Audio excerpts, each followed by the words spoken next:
et qui s'est réuni après 2 jours de travaux des experts venus de tous les pays membres de l'Union africaine qui se sont penchés sur les différentes problématiques sur lesquelles nous travaillons, mais en particulier la finalisation et l'adoption de la nouvelle vision africaine et de politique de l'eau, perspective 2063. Je voudrais rendre grâce à Dieu que cela ait été fait ici au Sénégal, sous la présidence du Sénégal, puisque cette vision est en cours d'élaboration depuis déjà de nombreuses années. Mais c'est ici à Dakar, avec le travail que nous avons fait ces derniers mois, que nous avons pu finaliser et procéder à l'adoption de cette vision africaine de l'eau 2063. C'est le lieu de rendre hommage et de remercier très très sincèrement tous mes ministres, collègues ministres africains qui ont fait le déplacement et qui n'ont ménagé aucun effort pour nous permettre de parvenir à l'adoption de ce dossier, de ce document extrêmement important qui canalise et donne une perspective nouvelle à la gestion de l'eau au niveau continental en alignement avec la vision africaine 2063, l'Afrique que nous voulons. C'est un moment important, c'est un moment historique et c'est au Sénégal que ça s'est passé et c'est pour cette raison que je voudrais également saisir l'occasion pour remercier les plus hautes autorités de notre pays, Monsieur le Président de la République, Monsieur le Premier ministre et l'ensemble de mes collègues du gouvernement qui m'ont appuyé et soutenu pour l'organisation de cette réunion importante qui a mobilisé pas moins de presque 17 ministres de pays membres et d'autres représentant leurs États qui sont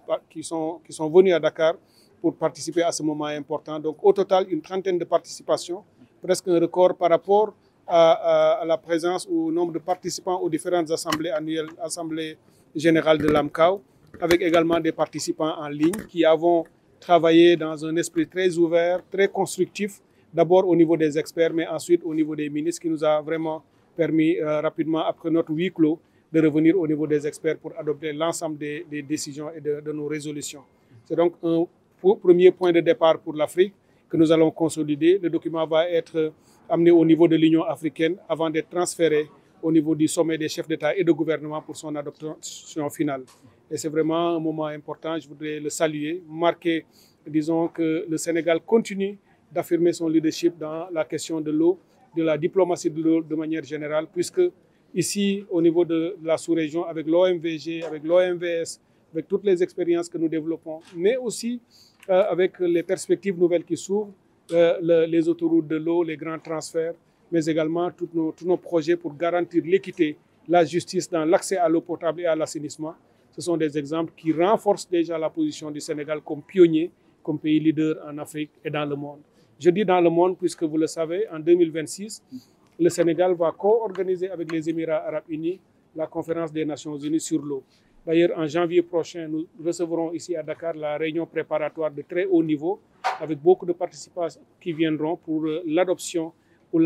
disons, l'évaluation, l'analyse et l'affinement des thématiques des dialogues interactifs qui sont déjà adoptés. Et il faudra continuer dans ce sillage pour aller vers la conférence. Donc, avec le document de vision que nous avons adopté, l'Afrique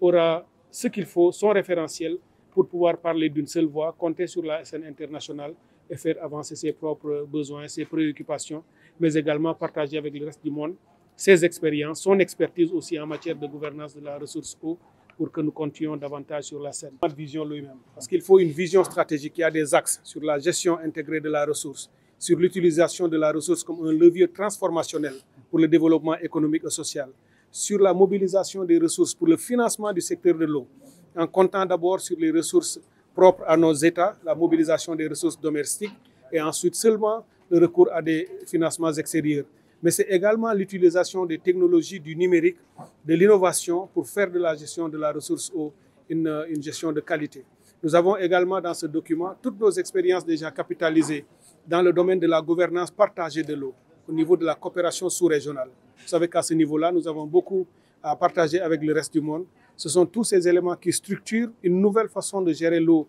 à travers le continent pour qu'elle soit un des premiers leviers, en tout cas les plus importants de la transformation structurelle de nos économies, puisque c'est avec l'eau qu'on peut garantir la souveraineté alimentaire, c'est avec l'eau qu'on peut assurer les questions de santé, mais également garantir la paix par le bon voisinage,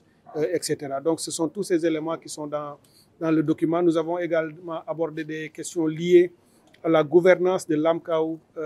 lui-même en tant que concept, parce qu'il y a un secrétariat qui est basé au Nigeria, qui s'occupe de l'exécution des actions que nous décidons au niveau ministériel. On a aussi décidé du renforcement du secrétariat, renforcement institutionnel, renforcement en moyens financiers,